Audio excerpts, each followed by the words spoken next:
students. This is a class for BA Part First. We will be reading a very interesting poem today. The title of the poem is Shadwell.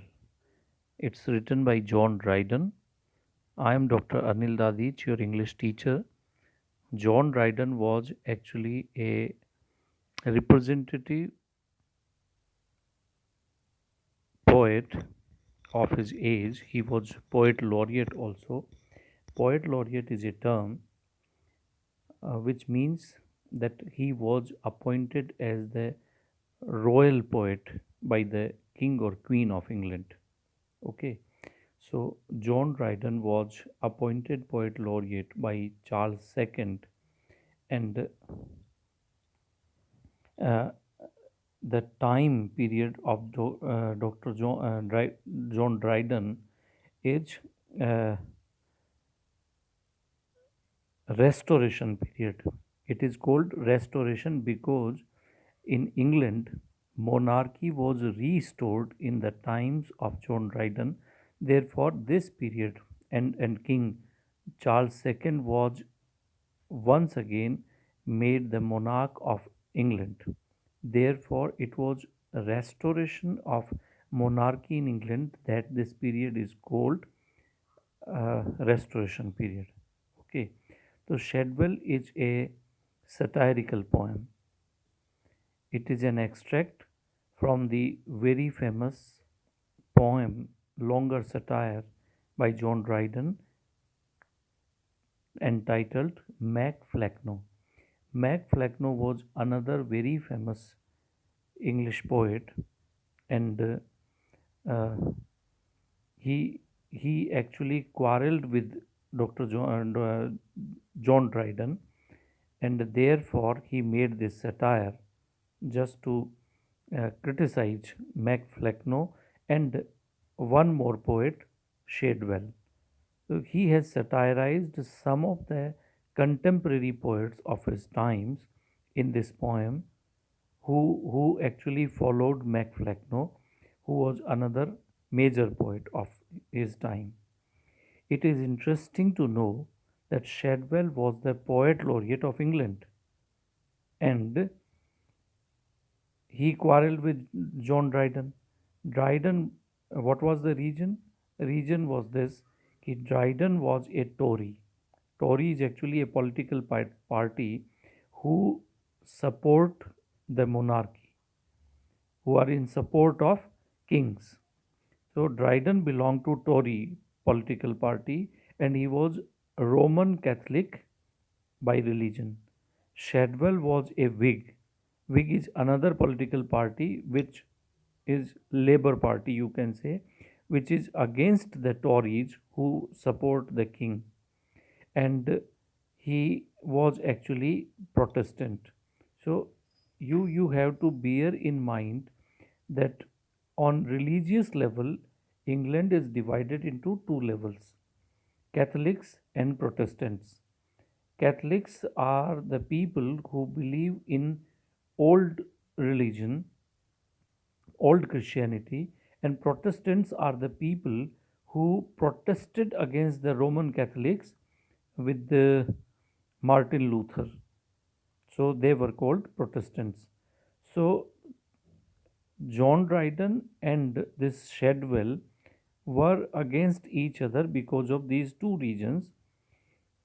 And one more reason is this: कि Shadwell had attacked Dryden in his satire, The Medal of John Bayes, and therefore it was actually an answer to this poem that Dryden wrote. Dryden became very angry and he wrote this biting satire on Shadwell. So you must have come to know what are the basic reasons for writing this poem. आप लोग समझिए, Mac फ्लैक्नो longer poem का नाम है, उसमें शेडवेल नाम के एक पोइट पर उसने अटैक किया है। हमारे कोर्स में सिर्फ वही हिस्सा आपको पढ़ना है। So let us read the poem Shadwell. It will be very interesting to note how biting satire John Dryden writes, right? So let us read the poem. All human things are subject to decay. This is a universal truth that all the human things means whatever is living are subject to decay. Decay का मतलब होता है धीरे धीरे धीरे धीरे कमज़ोर होना, बूढ़ा होना, और अल्टीमेटली में you can say one dies. So all human things are subject to decay means they slowly, gradually become old and die. So this is universal truth, yes. And when fate summons, and when fate, भाग्य, summons means calls. जब भाग्य का बुलावा आता है तो even monarchs must obey. Monarch means king, Raja. Even the kings have to obey. मतलब जब भाग्य बुलाता है, समय पूरा हो जाता है, तो राजाओं को भी मरना पड़ता है. He wants to say this. This Flecknoe found. Flecknoe, the older poet, he found this. He came to know that he is decaying, he is becoming old. And who is Flecknoe? Flecknoe के लिए आप देखिए कितना अच्छा comparison Dryden present करता है. This Flecknoe found who means Flecknoe, like Augustus. He is talking about the Roman Emperor Augustus Caesar, who is considered to be one of the greatest Roman emperors. So, who, like Augustus, young, very young, was called to empire. He was called on throne, means he was called to rule very young, when he was very young, and had governed long. And he has governed for a very long period in his life as a king. So the comparison is very interesting. He is compared with Augustus Caesar, but see how satirical this comparison is. Flecknoe is actually the king in prose and verse. He had governed long in prose and verse. He was a writer of prose as well as poetry. Verse means poetry. He was owned without dispute. Owned means accepted. He was accepted without dispute. There was no dispute in it. कोई किसी तरह का कोई विवाद नहीं था. He was accepted through all the realms of nonsense, absolute. Absolute nonsense का जो realm था, realm means empire. राजा तो था वो, लेकिन राजा किसका था? Absolute nonsense का. सेंस नहीं, नॉनसेंस मतलब बेवकूफ़ी. बेवकूफ़ों का सम्राट वो था, और वो भी बिना किसी डिस्प्यूट के, ऐसा लिखता है. So just see, Flecknoe found who like Augustus young was called to empire and had governed long in prose and verse. He was owned, he was accepted without dispute through all the realms, through all the empires. Realms मतलब साम्राज्य. किसके? साम्राज्य किसका? Of nonsense, absolute nonsense. अब this aged prince, aged means old, prince मतलब king, तो this aged prince मतलब Mac Flecknoe. This aged Prince now flourishing in peace. He was flourishing in peace मतलब देर वॉज नो डिस्प्यूट, कोई विरोध में नहीं था. ही वॉज फ्लोरिशिंग, पढ़ रहा था, फल फूल रहा था शांति से. And blessed with issues of a large increase. He was blessed. Blessed means blessed. भगवान का आशीर्वाद था. विद इशू, इशू कहते हैं बच्चों को, तो उसके बहुत बच्चे थे भगवान की दया से. ऑफ लार्ज इंक्रीज, बहुत ज़्यादा थे. वोर्न आउट विद बिजनेस, और मज़े की बात ये थी कि now he was tired of business. Business मतलब he was actually the king of the realm of prose and verse. तो लेखकों का जो साम्राज्य था, जो नॉनसेंस लिखते थे, उससे वो अब थक गया. क्यों? क्योंकि यंग राजा बन गया, बुढ़ापे तक कर रहा है. मतलब ये जो नॉनसेंस राइटिंग जो थी उनमें ही had been writing for such a long period. Now he was worn out. Worn out means tired. He was tired of ruling. Did at length debate. At length means in detail. In detail he debate. मनी मन debate करता है, विचार करता है, think करता है. To settle the succession of the state. अपने स्टेट का, अपने साम्राज्य का सक्सेशन। सक्सेशन मतलब उत्तराधिकार, कि who will be the next king to this state of nonsense. इस नॉनसेंस साम्राज्य का वारिस कौन होगा, इस पर ही debated for a long period. And pondering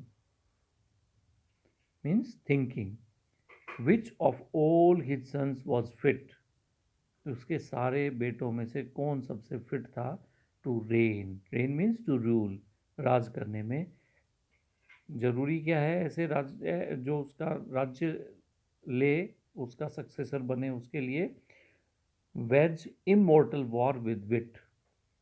विट का मतलब होता है बुद्धि, इंटेलिजेंस, अक्ल। अक्ल से वॉर करना है, क्यों? क्योंकि ये तो नॉनसेंस के रिल्म के राजा हैं।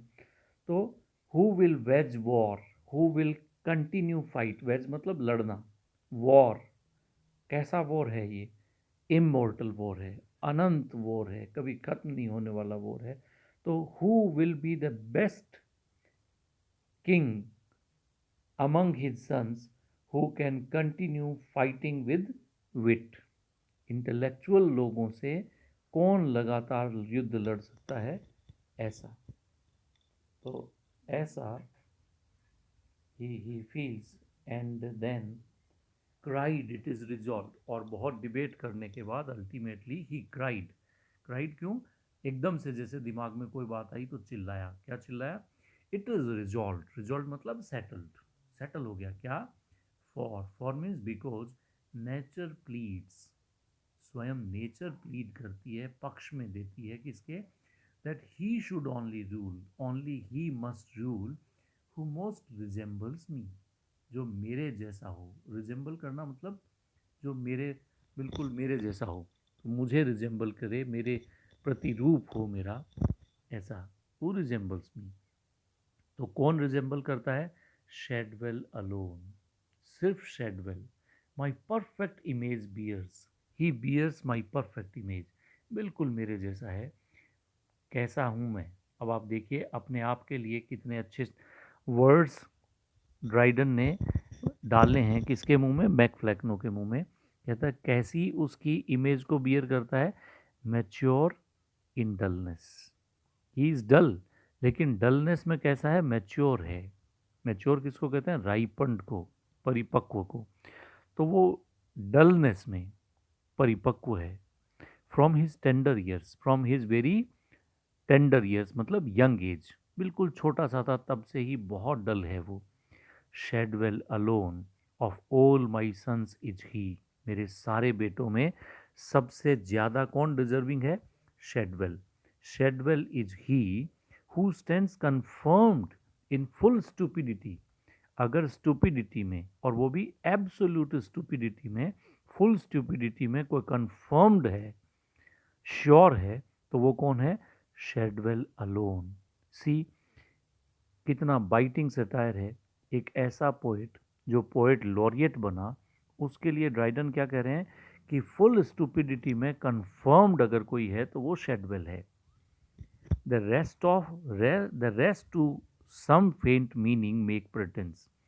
The rest means rest of his sons, उसके बाकी के जो बेटे हैं वो, to some faint meaning make प्रेटेंस। प्रेटेंस मतलब एक्सक्यूज, किसी ना किसी बहाने से थोड़ा सा, फेंट मतलब हल्का सा, लाइट मीनिंग तो निकाल ही लेते हैं। But Shadwell never deviates into sense. Shadwell तो सेंस की जो टेरिटरी होती है, सेंस मतलब अक्ल, जहाँ पे थोड़ा बहुत कॉमन सेंस हो, ऐसी टेरिटरी में, ऐसे क्षेत्र में डिविएट ही नहीं करता, उसमें घुसता ही नहीं है, एंटर ही नहीं मारता उसमें। शेडवेल नेवर डिविएट्स इनटू सेंस, इसमें तो डिविएट करना हो जाएगा, वो डिविएट करता ही नहीं है। सम बीम्स ऑफ विट, अक्ल की कुछ किरणें, ऑन अदर सोल्स में फॉल, दूसरे बेटों पे गिर सकती है। कुछ अक्ल की किरणें ऑन सम अदर सोल्स में फॉल, स्ट्राइक थ्रू, और अंदर भी घुस सकती है दिमाग में, स्ट्राइक थ्रू हो सकती है। And make a lucid interval, और एक छोटा सा इंटरवल, स्मॉल इंटरवल उनके दिमाग में पैदा हो सकता है। किसका? सेंस का, अक्ल का, बुद्धि का। जैसे ट्यूबलाइट जलती है ना, तो ट्यूबलाइट एक सेकंड के लिए जो झपझपाती है वैसा एक बीम ऑफ विट में फॉल अपॉन अदर सन्स, और वो थोड़ी सी रोशनी उनको दिख सकती है। बट शेडवेल्स जेन्युइन नाइट, शेडवेल का दिमाग कैसा है? जेन्युइन नाइट, जेन्युइन मतलब ट्रू, सच्चा, सच्ची रात जिसको कह सकते हैं। Night means darkness. सच्चा अंधेरा कहाँ है? शेडवेल के दिमाग में है, जो एडमिट्स नो रे, रे मतलब किरण, एक किरण भी एडमिट नहीं करती, स्वीकार नहीं करती उसका दिमाग की अंधकार। राइट। सो ऐसा बाइटिंग सटायर उसने तय किया शेडवेल के लिए, because they were rival poets, आपस में एक दूसरे के, ये कवियों में इस तरह की प्रतिस्पर्धा, राइवलरी चलती है। हिज राइजिंग फॉग्स, फॉग कहते हैं धुंध को, और ये फॉग कैसी है? राइजिंग है, बढ़ती ही जा रही है, उम्र के साथ बढ़ रही है फॉग, धुंध। तो his rising fog prevail upon the day, पूरे दिन छाई रहती है। बिसाइड्स, बिसाइड्स मतलब इसके अलावा, this goodly fabric, his goodly fabric, fabric कहते हैं ड्रेस को, तो उसकी जो गुडली ड्रेस है, फिल्स द आई, आंखें ढके ही रखती है, मतलब आंख कभी खुलती नहीं, अंधकार कभी छंटता ही नहीं। And seems designed for thoughtless majesty, and seems designed for thoughtless majesty, और वो राज करेगा कैसे? थॉटलेसली, बिना किसी अक्ल के। मैजेस्टी मतलब रॉयल्टी, राज करना। तो he is designed for thoughtless majesty, Shadwell thoughtless majesty के लिए जैसे डिजाइन किया गया है। Thoughtless as monarch oaks, as a monarch he is like an oak, oak सबसे बड़ा मजबूत पेड़ होता है, दैट शेड द प्लेन, जो छाया देता है प्लेन को, एंड स्प्रेड इन सोलेमन स्टेट, और बहुत ही सोलेमन, सोलेमन मीन्स काम, पीसफुल स्टेट में फैला हुआ रहता है, बहुत बड़ा ऐसे। और कैसे रहता है? सुपाइनली रेन, सुपाइन कहते हैं लेटे हुए, तो लेटे लेटे रेन करता है, मतलब उठने की दरकार ही नहीं है, पड़े पड़े रूल करता है। अब दो और कंटेम्प्रेरी पोइट्स पर अटैक करता है ड्राइडन, कहता है Heywood and Shirley, these were two other contemporary poets, they were but types of the, the means you, तुम्हारे जैसे ही हैं। किसके जैसे? मैकफ्लेक्नो के जैसे ही हैं हेवुड और शेडले भी। Though last great prophet of tautology, tautology का मतलब होता है when you say something in different different terms, एक ही बात अलग अलग तरीके से कहते रहो, तो this is called a defect in writing. So he is the last great profit, profit कहते हैं एम्बेसडर को, प्रॉफिट मतलब पैगंबर, तो ये पैगंबर जैसा है किसका? टोटोलॉजी का, यानी नॉनसेंस का, जो एक ही एक बात रिपीट करते करते कहता रहे ऐसा। सो in a way, the poet has made a very biting satire on these three four poets, जिनमें Mac Flecknoe, Heywood, Shirley and ultimately Shadwell. So this is very interesting to note that in the times of Dryden, such kind of biting satires were written on their contemporary poets who were actually very extraordinary poets themselves. Dryden was also poet laureate, and this Shadwell was also made poet laureate. So you cannot say that they were less brilliant poet, but it is actually the rivalry, poetic rivalry, और वो एक दूसरे को ऐसे malign करते हैं, बदनाम करने की कोशिश करते हैं, but people took them in a very healthy spirit, enjoyed the biting satire. That's it. So if you have any doubts, if you have any queries, you can call me on WhatsApp. You can write your queries, and that's all. Thank you very much.